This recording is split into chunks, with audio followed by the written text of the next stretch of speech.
A lot of my mental breakdowns have been caused by communication breakdowns.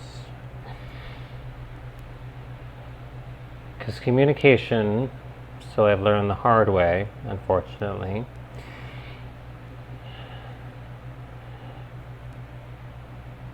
is a really complicated,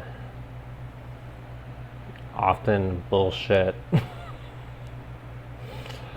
um, jarring, discombobulated, complicated,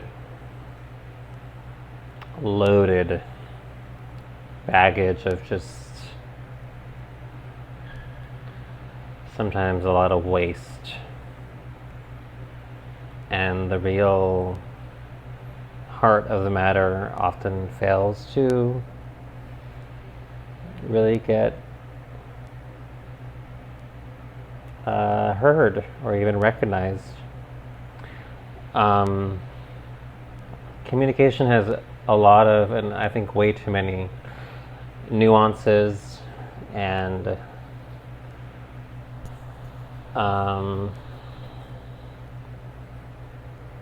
components and factors and different approaches in which you could take to communicate.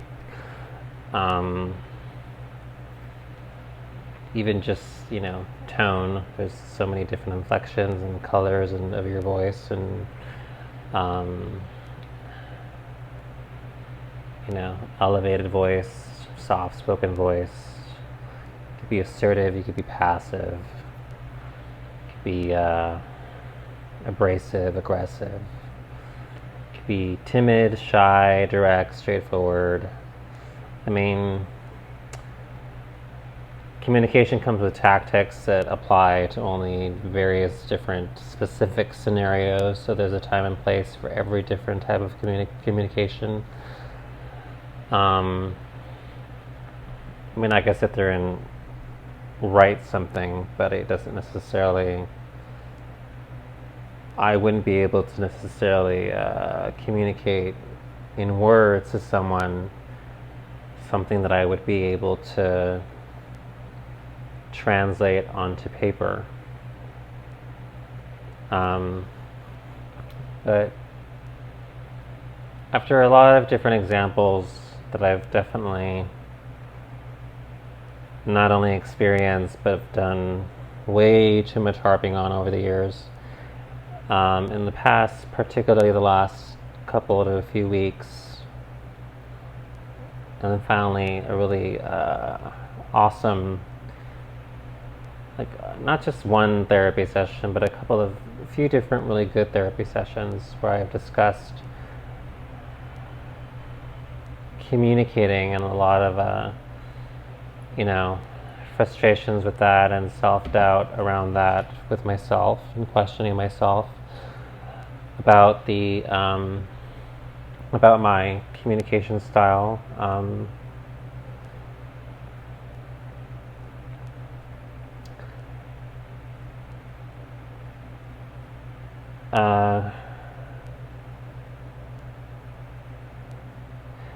Basically, I just kind of told my therapist that I often tend to walk away from communicating or expressing myself, and I feel either guilty or I question whether I did something wrong, or why is it that I am being made to feel as though I was the asshole in the situation, or I was, incorrect or inappropriate, or, because also in communication, there's a lot of double standards, there's a lot of hypocrisy. I think for some people, there's either more finesse communication expected or less expected from them than others, which is unfair as well. It's kind of undermining them. And I've definitely been in both sides of the spectrum with that. I've had, in certain situations, I've been expected to communicate more effectively, and then in other situations I was completely underestimated and undermined, and the way that I ended up expressing myself and communicating was never ever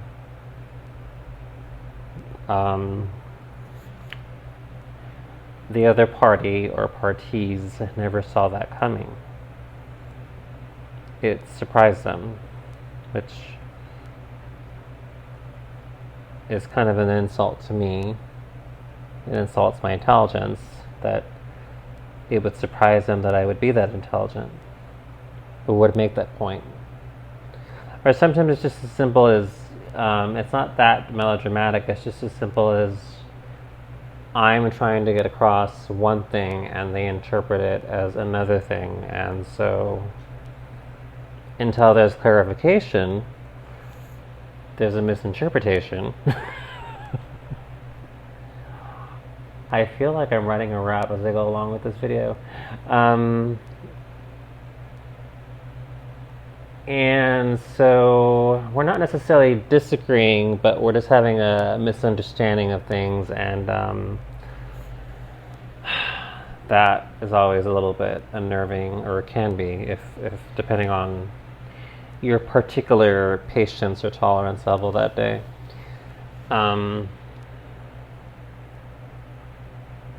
So, like in my therapy, I've expressed different examples of the last few weeks.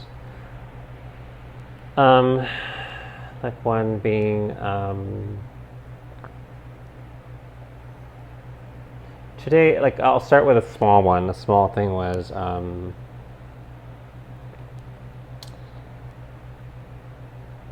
talking to different guys. I brought that to a group and discussing how, just basically things that I brought up in individual therapy about how,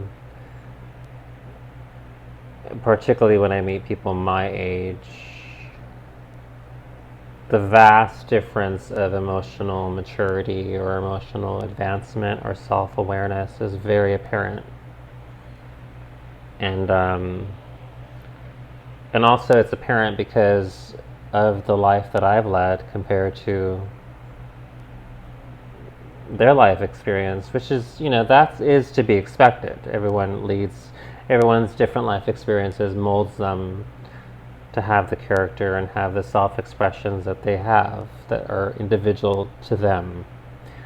However, I comprehend and have to present certain perspectives and life lessons and things that I've been through, and they have their things that they've been through. So I talked about that, and one girl said something about because again, I was sort of I was mentioning how I sort of was questioning whether that was a legitimate, valid point on my part, or if I was just sort of having expectations that were unrealistically too high, looking for a partner or hoping for a partner that was more on my wavelength and my maturity level, where I wasn't constantly having to, number one, explain things in really, really layman's terms, really kind of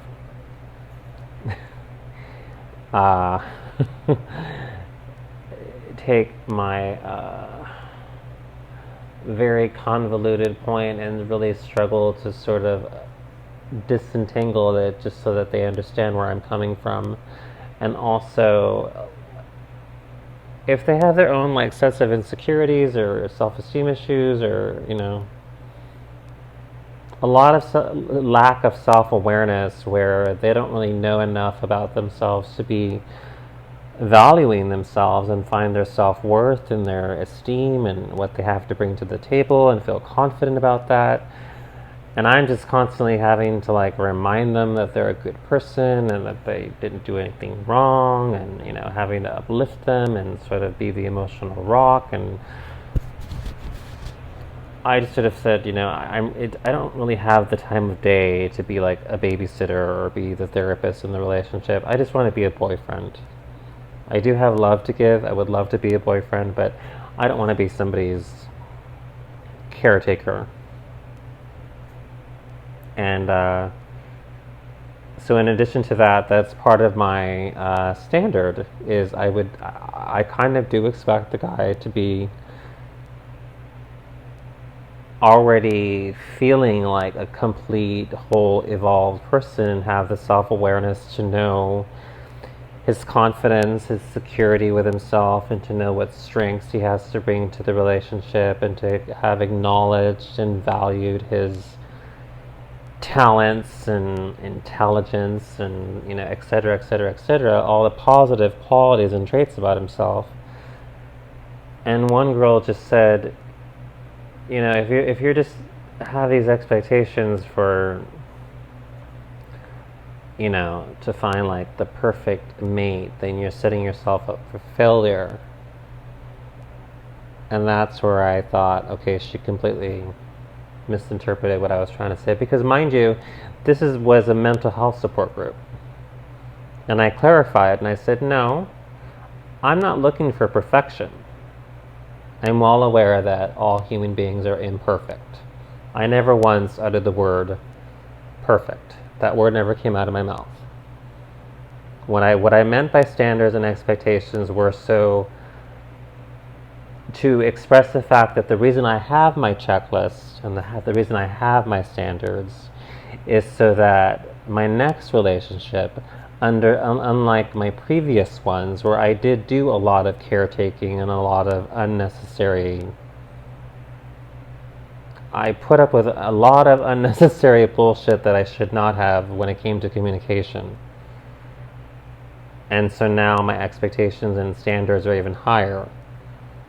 Not because I'm looking for perfection. And I understand that there's going to be bumps in the road, and that's how we're going to grow together and get closer.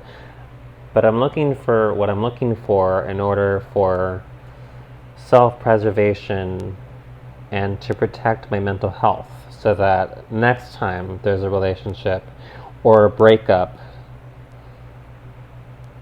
I could either avoid being traumatized to the extent that I have been in the past. I can avoid developing symptoms the way that past relationships have triggered and exacerbated symptoms of mine in the past. Or, even better above all, I could just completely avoid and prevent and dodge any mental health issues revolving around a future relationship if I can do that. So therefore, these expectations and these standards are set in place. And I clarified that, and somebody actually, after I said that, said, I happen to agree with him. Because if something seems toxic or detrimental to your mental health, then there should definitely be a line or a boundary that you're not willing to, cross and compromise yourself over just to be in that relationship. Because your mental health and taking care of yourself and self-care should be the first priority, and you should put yourself first. So therein lies an example where I said one thing and the person interpreted it to mean another thing, that I was expecting perfection when she was basically putting that word in my mouth, and I never said that. And I was very quick to, I wouldn't say correct her on that, but I did clarify that I was not looking for perfection. That there was for me, at least what I felt was my legitimate and valid reason for having my checklist and my high standards. And yes, you can interpret that as my high expectations. But another example is the support groups that was looking to facilitate. So a gentleman offered to take me to my mother's wedding. And given, a conversation was had with me by the president of these groups, just him and I. And I was told that in the amidst this offer of moral and emotional support to take me to my mother's wedding, there were sexual undertones, which, first of all, because of communication and because I so attentively listened to what the person is telling me, I asked him, I said, where exactly is the sexual part of his offering to take me to my mother's wedding? This is a support group, support being the operative word. So the supportive part is he's going to take me to the wedding so that I don't feel triggered and I feel like I have someone in my corner when I'm being faced with my mother or my uncles or anyone else in my family that has an issue with either my sexuality or my mental health issues. Because God help them if they say something to me and I'm alone. It can go either direction. I could either get in their face and say something and not have really good communication at all, but the worst kind of communication that they're not going to really appreciate coming out of my mouth, or I could really shut down and having to end up going to the hospital because I was triggered with either some kind of an emotional meltdown or, I don't know, PTSD trigger or anxiety attack or something. And the entire day will be ruined, at least in my mother's eyes. And I wouldn't want to do that to her on her wedding day, despite everything we've been through and everything that I feel she's done, hasn't necessarily taken accountability nor apologized for, and she hasn't really done the work to evolve and tweak her own communication styles towards me.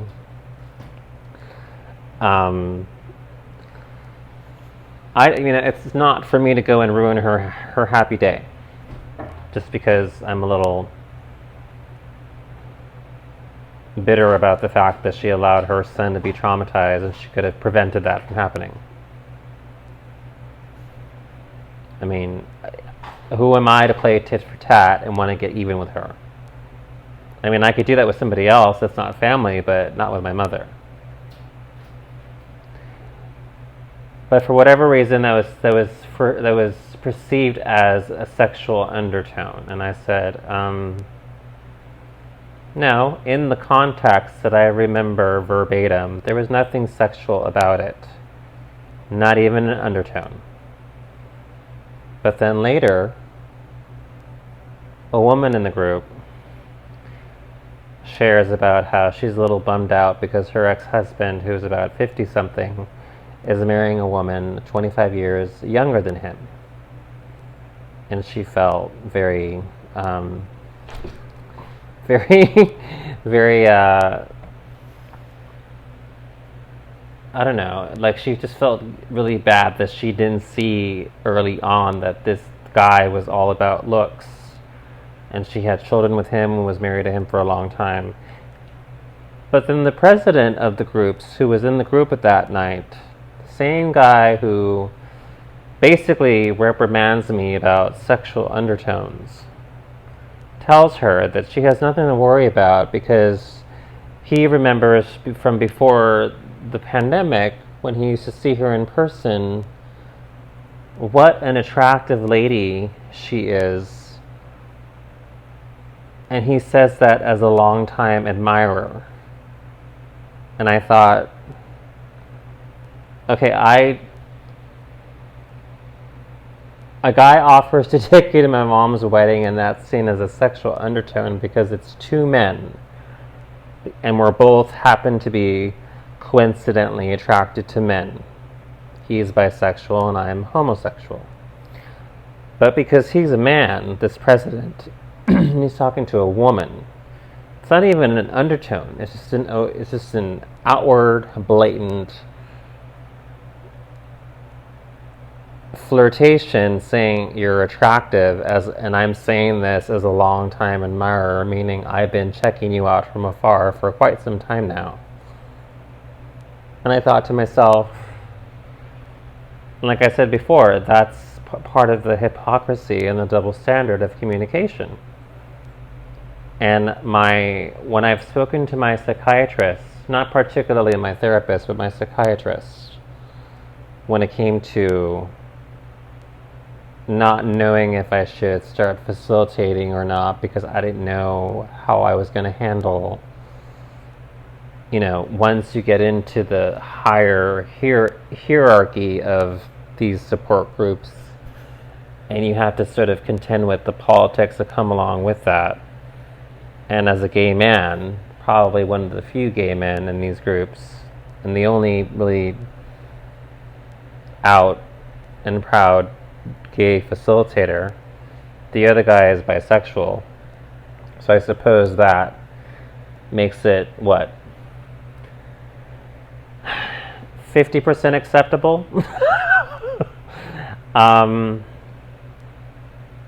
My psychiatrist said, I would really, really think about this before you actually agree to go ahead with this.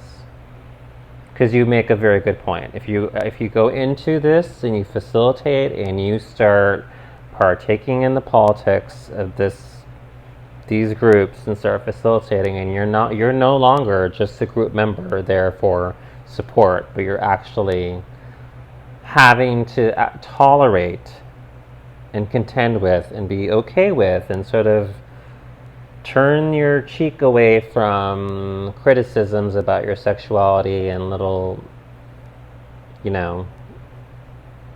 homophobia, whether it's said to your face or behind your back. I mean, these are things that you're going to have to deal with whenever you're in a position of authority. If people don't like you, I mean, you're kind of forced to be more graceful about it than usual. And that was ultimately what made me decide to not go to my mother's wedding. Because I thought, if this is how I feel, just in the hypocrisy and double standard of the politics of these groups because of my sexuality. And for the first time in a long time, I felt like my sexuality was put as a target. Not necessarily for anything that I did. I mean, it's supposed sexual undertone, but what the president was referring to was an offer to take me to the wedding that the other guy made. I didn't make the offer. I didn't initiate anything. I didn't say anything. I just simply said, I will keep that in mind. Thank you for thank you for being supportive, and I appreciate that. That's very kind of you. I just sort of went along with it in the spirit of fun for the group, but I didn't ask him to take me to the wedding. I didn't ask him on a date. I joke around with him, and I, just like I would with anybody else in the group, as I've been told by the president himself, that I'm very personable, I'm very welcoming, I'm very inviting. I make people feel comfortable, but I didn't feel comfortable with being told that by having someone offer to take me to my mom's wedding out of emotional and moral support, which is the entire incentive of a mental health support group, is a sexual undertone just because I'm gay. But he can tell a woman that she's attractive, and he's been checking her out for a long time from afar. Now, because that's a heterosexual conversation, that's okay, that's acceptable, that's fine. I wasn't really upset, and actually I'm not very surprised, to be quite honest, but I just thought to myself, that is one more example of how fucked up communication is, and really how hypocritical our society is, and how sad that there is still such, even just the most subtle underlying homophobia. And I thought, I'm not, if I don't have to, this is not my job. I'm not being paid for this. If I become facilitator, why should I subject myself to this homophobia if I don't have to?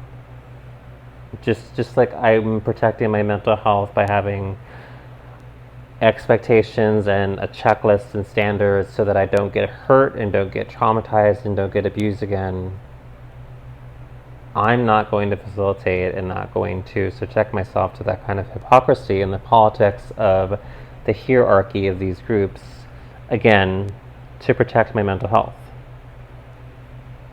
Because I think that I deserve to put myself first, and I deserve to be the number one priority in my own life, not these groups or not somebody else, and certainly not other people's opinions of me.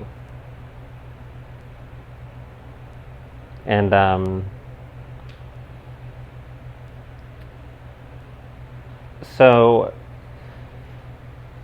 and then there's maybe like one or two other examples that I gave my therapist, and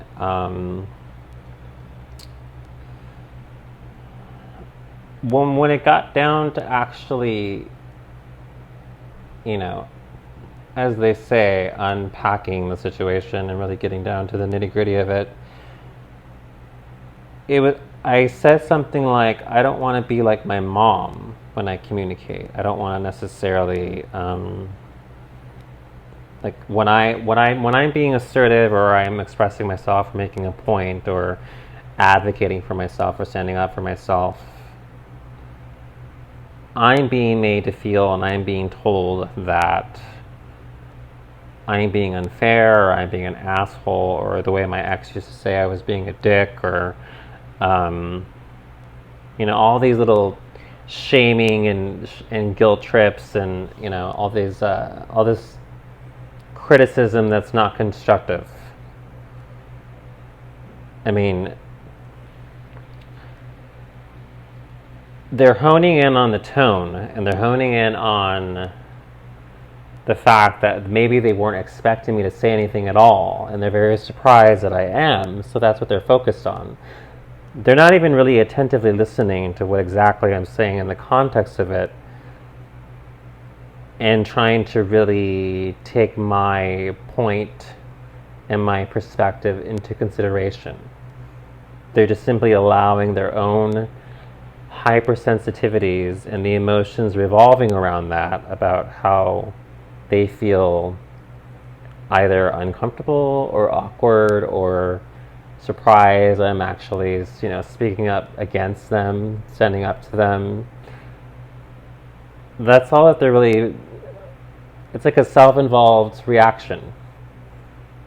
They're not taking into consideration where I'm coming from. So therefore, automatically, what I have to say and my thoughts are irrelevant. They don't matter. And then I walk away thinking, that's how I feel when my mom talks to me. So I told my therapist, I don't want to be like my mom. I would like to work on delivering my points and my assertiveness in a different way, so that people don't feel the way that my mom makes me feel when she says something to me. And my therapist, number one, reminded me, he said, number one, you're not being like your mom. Your mom has never been to therapy for her lack of communication skills. She doesn't know anything about attentive listening. She doesn't know anything about being assertive and not aggressive. She doesn't know any of the things that you've learned in therapy. She doesn't know any of it. You've done work for yourself that your mother has not done for herself. So by that standard alone, you're nothing like your mother. You are actually more advanced and more evolved than your mother. And secondly, Your mother calls you names and she insults you and criticizes you in ways that are very traumatizing and very hurtful, and things that you still talk about today that have stuck with you. The negative self-talk, the running negative tapes in your head from not just her, but also, past boyfriends, past other people that have made you feel horrible for expressing yourself. Because he says, my therapist said, it seems to me as though you're quite confident and secure in what you're saying. And you do make good points. And he says, in the sessions that I've had with you, yes, you have a strong personality and you're very direct and you're very certain of what you want to express and what you want to say, and your thoughts are very organized and you know what you're talking about. It's not as if you have no self-awareness. You're aware of what you're talking about. You're completely in tune with where you're coming from. The thing is, most people are not, and they don't expect others to be. And when you are, that's different. That's unusual. That makes you an individual. Like the one therapist I had maybe 2-3 years ago, and I said I felt like an outcast, and he said, I think that is a negative term. People who are outcasts strive to be outcasts on purpose. I've always thought of you as a leader and as an individualistic person, just sort of your own thinker. That doesn't make you an outcast or a misfit. That just makes you your own person, which is how you were raised to be. Do you have opinions? Do you have a strong mind? Yes, you do, but you're not an outcast because of it. You're just simply very bright, intelligent, and very much individualistic, and your thinking process is individualistic. It's not conforming to what other people think. So my current therapist says, when you walk away from the situation, you're sort of questioning and second guessing yourself. That's because of all the criticisms that your mother gave you, all the criticisms that your ex-boyfriends gave you. It's not a question of, is your communication style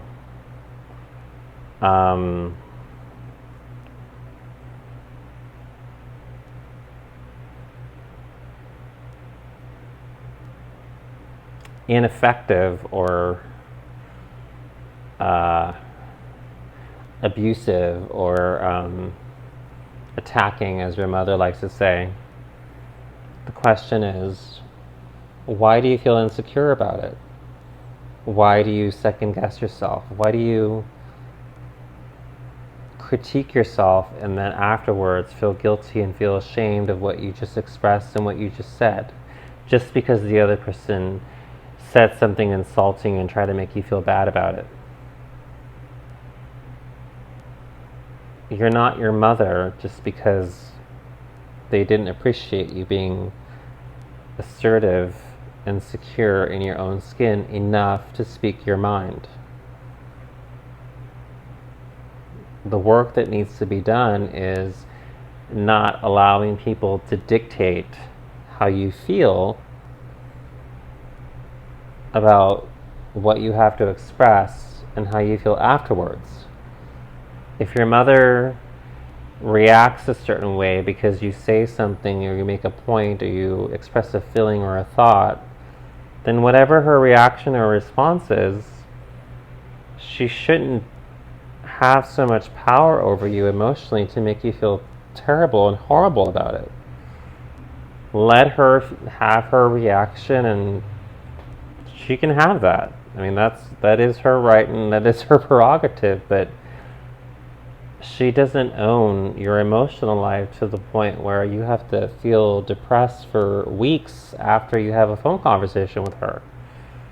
The way that I used to,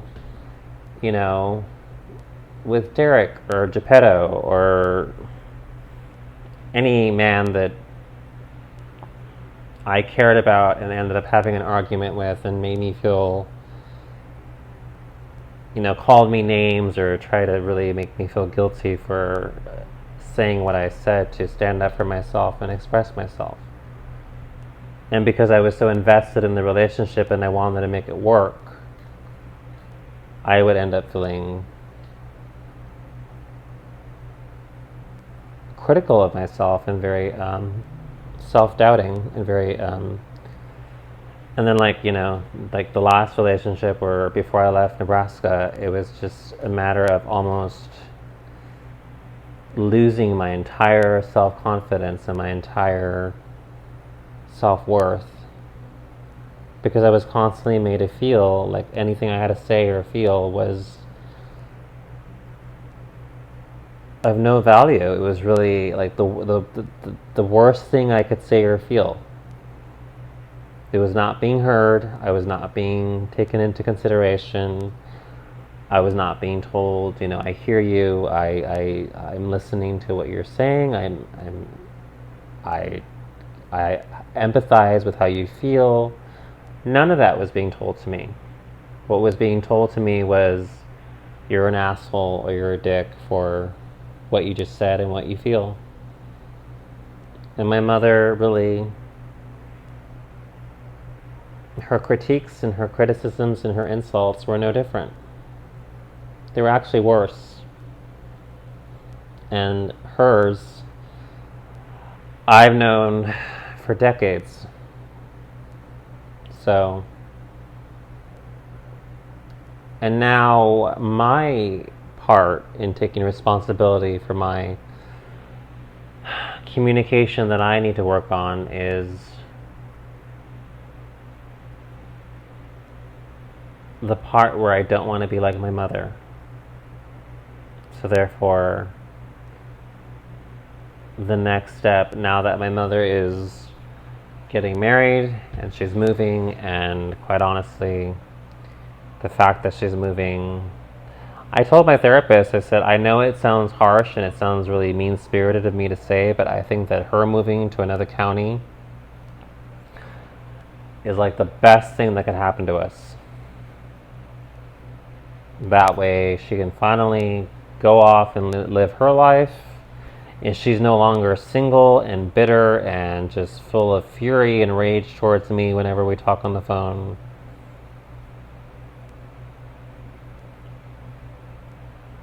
And I can now either not talk to her at all most of the time, and I certainly have a lot of peace of mind and serenity when that happens.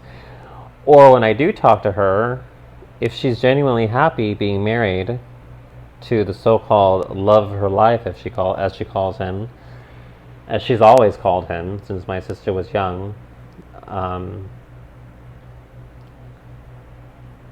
then there really is no reason for her to be bitter or angry when I talk to her on the phone.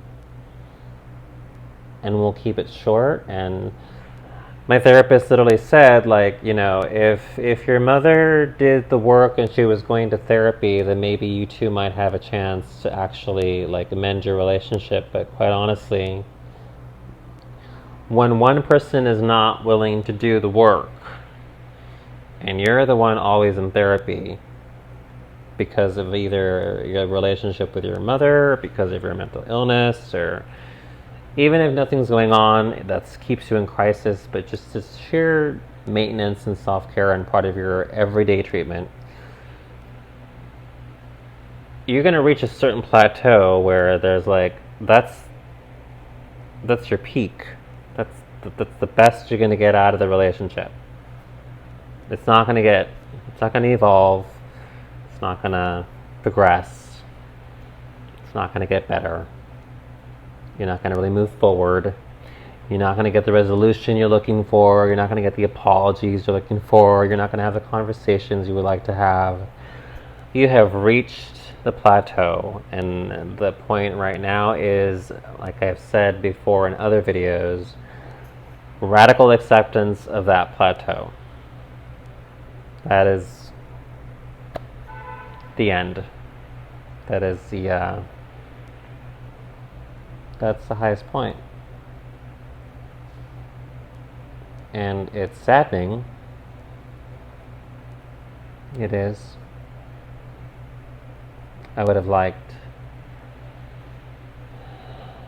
for my mother to look at my life and get to know me who I am today and actually say, like, I know that you didn't go to college, I know that you really, didn't fulfill all of the potential that you had and didn't really make of yourself what you wanted to make of yourself, but I'm really proud of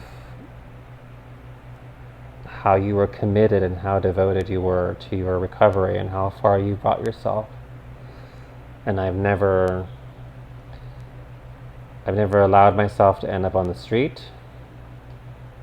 I've never done drugs. I've never had an issue with alcohol. I've never really drank much at all. I've never smoked a cigarette, never smoked weed. Because of her, I've completely been afraid to not be compliant and responsible with everything. I mean, the fact that she molded me and raised me out of fear was essentially a blessing in disguise, but at the same time, now I see that the fear comes from her true colors, and that aspect of it is what makes her and I impossible to see eye to eye most of the time, or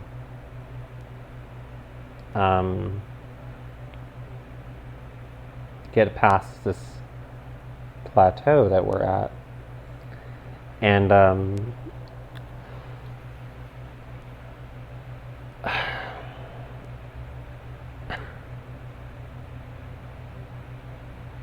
so I suppose in the end, it's not a matter of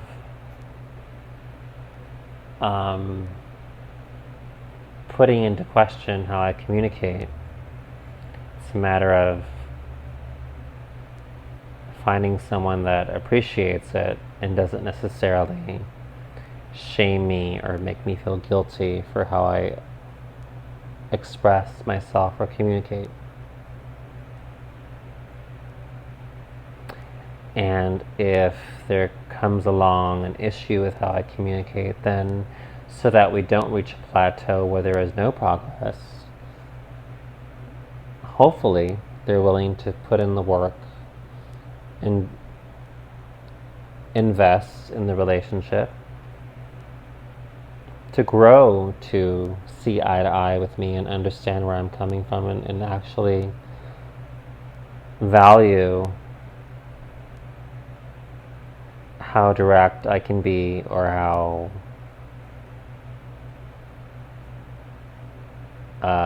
expressive I can be, or how emotive I can be.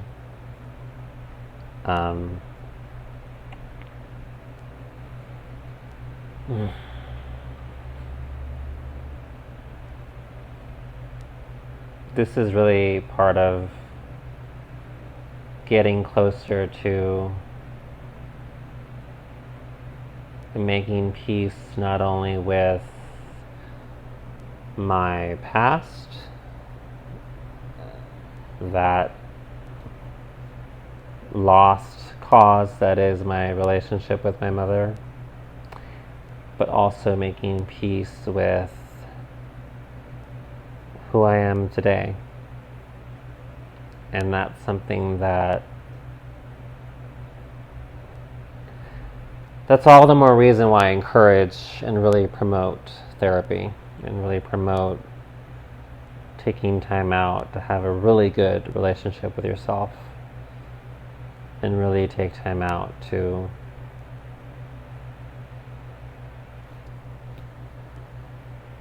introspectively and insightfully look at things like this.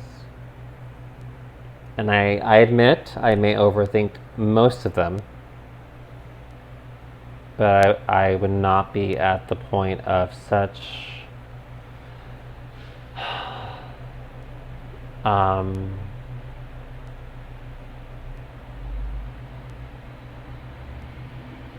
like I think someone with everything that I've been through and all of my trauma and all the symptoms that are quite possible for me to have. And I know that because I've had them before in the past, with before I had the right balance of medication.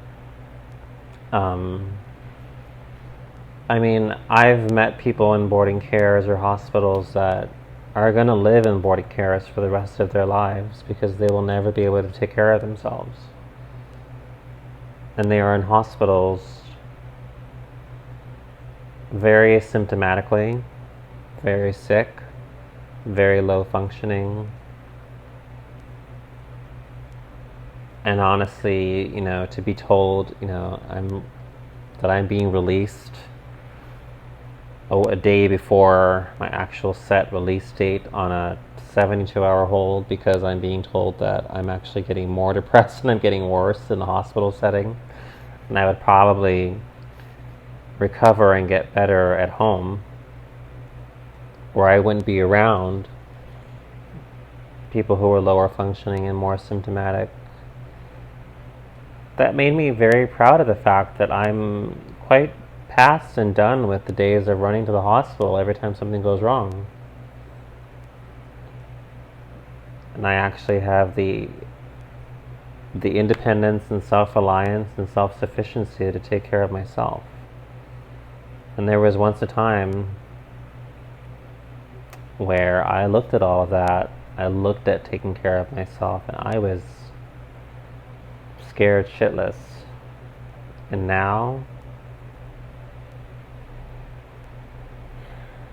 to be thankful that my mother is moving away to another county and I'm not going to really see her or talk to her much, and know that that's actually going to benefit my mental health a lot more than her not being engaged and being single and calling and being pissed off all the time.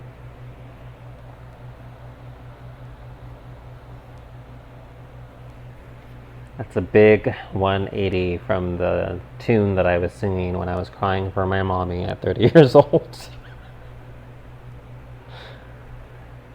I'll always love and miss my mother. But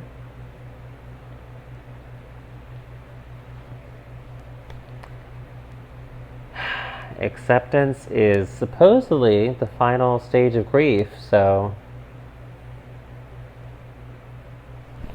I mean, there will always be, little quirks and things about her and other people in my past that I will never ever be able to let go of or be able to forget or always reminisce kind of nostalgically about. But for the most part, I'm very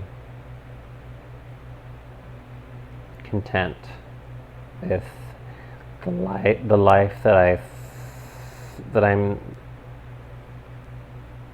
continuously trying to thrive in. It's not always perfect.